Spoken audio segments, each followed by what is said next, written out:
हमारे साथ हैं टीम इंडिया के पूर्व ऑफ स्पिनर और पूर्व सेलेक्टर शरणदीप सिंह, और उनसे जानते हैं कि भारत की जो परफॉर्मेंस चल रही है, साथ ही साथ वर्ल्ड कप की जो कैंपेन है उसको वो कैसे देखते हैं।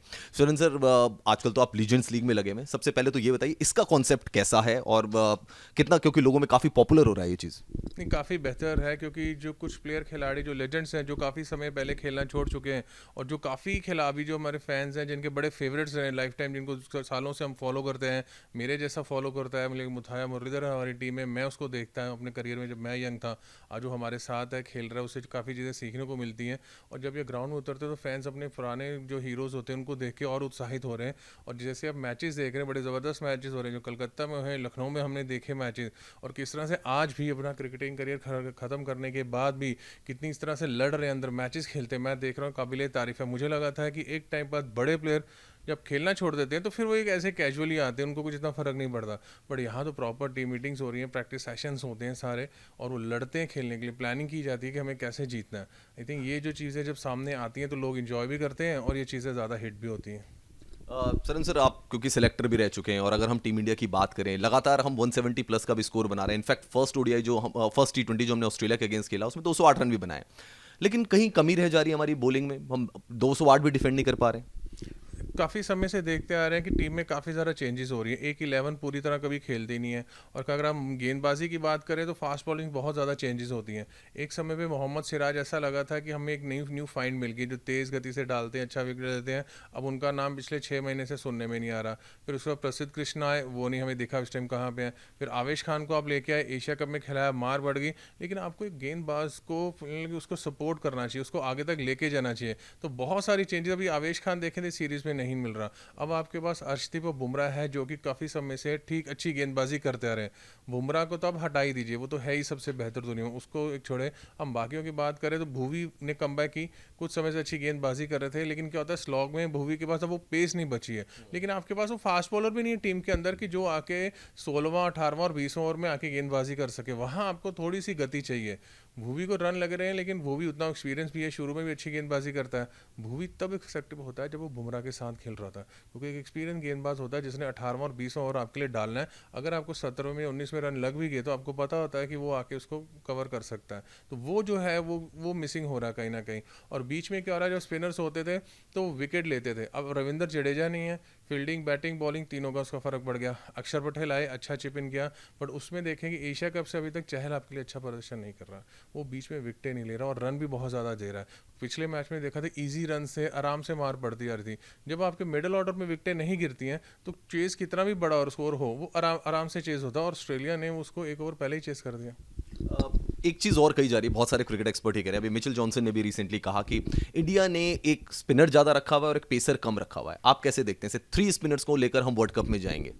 बिल्कुल, क्योंकि अगर आपने रविचंद्र अश्विन को नहीं खिलाना तो फिर वो टीम में क्या कर रहे हैं। आपको पता भी है कि T20 में आपको गेंदबाज चाहिए जो विकेट टेकर हो, जो आपके लिए फील्डिंग अच्छी करता हो, जो बल्लेबाजी करता हो। हम तीनों चीज़ों को देख के चलते हैं। वो चीज़ अक्षर पटेल में थी, तो इसलिए अक्षर पटेल खेले, गेंदबाजी अच्छी की, फील्डर अच्छे हैं, बल्लेबाजी से पता आपको रन बना सकते हैं, तो वो एक और ऑप्शन होती है। तेज़ गेंदबाज इसलिए कम हो गया क्योंकि हर्षल पटेल जो है वो एक है कि जो आके सीम के ऊपर उंगलियां फेरते हैं, उनको हम प्रॉपर फास्ट बॉलर की गिनती में कभी लाते नहीं है, क्योंकि वो स्लो बॉल ही डालते हैं सारी की सारी। इस वजह जैसे आईपीएल में अच्छा प्रदर्शन किया उस वजह से भारतीय टीम में आए, तो यहाँ भी आके वो वैसा ही करते आ रहे हैं। लेकिन भारत की कंडीशन और जो बाहर की कंडीशन होती है फ़र्क है। ऑस्ट्रेलिया में जहाँ जाएंगे वहाँ हार्ड विकेट्स होती हैं, बाउंस होता है, अगर आप उस पर उंगलियां फेरते भी हैं तब भी बॉल अच्छी एक बाउंस के साथ आता है, जो कि हमने मोहाली में देखा कि मोहाली की विकेटें बहुत ज़्यादा बाहर जैसी सूटेबल रहती हैं, कि आपने दूर भी फेंका तो बॉल अच्छा बल्ले पे आया और उसने मैथ्यू वेड में एक ही ओवर में 3-3 छक्के मारे और आपके लिए मैच खत्म कर दिया। फिर क्या होता है कि आपके पास ऑप्शन नहीं बचता, क्योंकि सीम पे तो आप डाल ही नहीं रहे हो।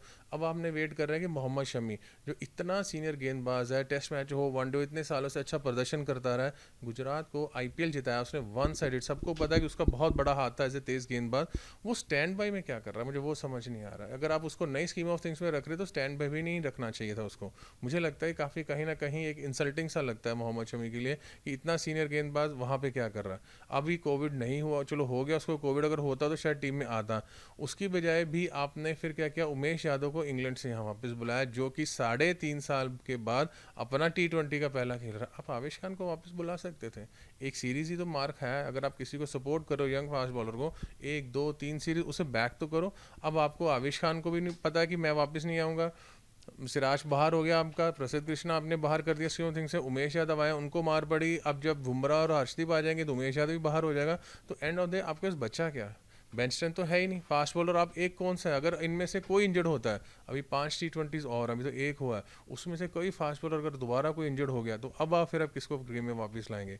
तो ये होता है कि जब आप बेंच स्ट्रेंथ नहीं तैयार करते तो ये चीज़ें जो होती कमियां वो आपको सामने दिखती हैं। एक चीज और चल रही है, टेबल टेनिस चल रहा है अब, दिनेश कार्तिक और ऋषभ पंत के बीच में क्या आइडल होना चाहिए इसमें? क्या दिनेश कार्तिक को कंसीडर होना चाहिए या ऋषभ पंत? अगर आप मुझे पूछे मेरा अपना पर्सनल चॉइस तो मैं हमेशा ऋषभ पंत को ही सपोर्ट फेवर करता हूँ। एक यंग खिलाड़ी है, 22-23 साल का लड़का है और हमें पता है पावर हिटर है, वो अपने दिन पे कभी भी गेम चेंजेस कर सकता है। तो क्या हुआ है कि वो वाइड बॉल से हालांकि उतना अच्छा प्रदर्शन ऋषभ ने बेशक नहीं किया हो, बट वो एक इम्पैक्ट प्लेयर है, काफ़ी पिछले 3-4 साल से स्कीम ऑफ थिंग्स में है टीम की, और सीनियर मेंबर हो चुका है टीम का। ऐसा नहीं कि वो सीनियर नहीं है, एक यंग लड़का आया तो थोड़ा सा रूकी सा लग रहा है तो हमने इसको अंदर बाहर करते जा रहे हैं। अब क्या है कि दिनेश कार्तिक ने एक IPL अच्छा खेला, हालांकि वो भी एक तरफ से सोच नहीं रहे होंगे जो उन्होंने स्टेटमेंट दिए कि हाँ अभी उनको भी नहीं था कि वर्ल्ड कप में आ सकते हैं, लेकिन होता क्या है कि जब वो कमेंट्री कर रहे थे इंग्लैंड में सब जगह, उन्होंने अपना कमेंट्री देख लिया था। IPL में वो है वहाँ जाके बेखौफ खेले क्योंकि प्रेशर नहीं था ऊपर खेलने का, तो वो प्रदर्शन कुछ मैचों में 4-5 मैचों में अच्छी बड़ी पारियां खेल दी। अब वहाँ से वो बड़ी पारियां देख के उनको लगा कि शायद मिडिल ऑर्डर में जो हमारा ऋषभ पंत उतना अच्छा नहीं कर पा रहा है, तो ऋषभ पे जबरदस्ती वो प्रेशर बनाया गया। अब क्या है कि अपने एशिया कप में पहले मैच में दिनेश कार्तिक खेला, 2 लेग स्पिनर थे उधर, लेफ्ट आर्म लेग स्पिनर था, आपको लगा मिडिल ऑर्डर में एक होना चाहिए, तो हार्दिक से पहले भी जड्डू गया, तो अब अपनी ही प्लानिंग में खुद ही फंस जाते हैं। फिर अगली गेम जब पाकिस्तान की हुई तो सीधा ऋषभ पंत टीम में आ गया। दिनेश कार्तिक ने ऐसा कुछ गलत तो किया नहीं था कि उसको बाहर कर दिया जाए, हालांकि टीम जीती भी, तो फिर ऋषभ पंत को लाया। अब ऋषभ पंत जब टीम में आता है वो भी श्योर नहीं होता, उस पर भी प्रेशर रहता है कि मुझे अपनी जगह पक्की करनी है, नहीं तो मैं तो बाहर बैठ जाऊंगा, क्योंकि दिनेश कार्तिक ही खेलेगा। तो उसमें क्या होता है, बॉडी टाइट हो जाती है, शॉट सिलेक्शन में गलतियां होती हैं, काफ़ी ज़्यादा होती हैं, तो वही ऋषभ पंत ने वहाँ की है। एक सोच लेना चाहिए कि either DK either Rishabh Pant, तो दो कन्फ्यूजन्स नहीं होनी चाहिए कि DK खेल रहा है कि ऋषभ पंत खेल रहा है। DK को अगर आपने लिया 38 साल की उम्र, 39 साल की उम्र में लिया तो फिर उसके साथ ही जाना चाहिए, क्योंकि इस एज में उम्र विकेट कीपर को लेकर बाहर तो बिठाया नहीं जा सकता। जो मैं रविचंद्र अश्विन को कह रहा हूँ कि इतना सीनियर गेंदबाज इतनी विकेट लेने के बाद वो अगर बाहर बैठ रहा हो, आपकी फर्स्ट चॉइस नहीं है, तो फिर मुश्किल आती है कि फिर आपकी फर्स्ट चॉइस नहीं है तो फिर वो टीम में क्या कर रहा है इतना सीनियर। इससे अच्छा एक यंगस्टर ले लेते हैं, आप ईशान किशन को as a second wicket keeper लेते हैं। आपके पास थर्ड ओपनर नहीं है, अगर रोहित और KL ही दोनों खेल रहे हैं, अगर किसी को रेस्ट लेनी है, चोट लेनी है, तो फिर आप क्या करोगे, सूर्य कुमार यादव से ओपन कराओगे या फिर ऋषभ को लाके ओपन कराओगे, क्योंकि ओपनर आपने रखा ही नहीं टीम के अंदर। तो ईशान किशन आपकी as a second wicket keeper और सेकंड ओपनर की भूमिका भी पूरी कर देता है, और यंग खिलाड़ी है, और जितने भी उसने भारत के लिए ODIs और T20s खेले हैं हर किसी में प्रदर्शन किया है, लेकिन 2 महीने से वो भी कहीं नहीं दिख रहा। हमसे बात करने के लिए शुक्रिया। Thank you.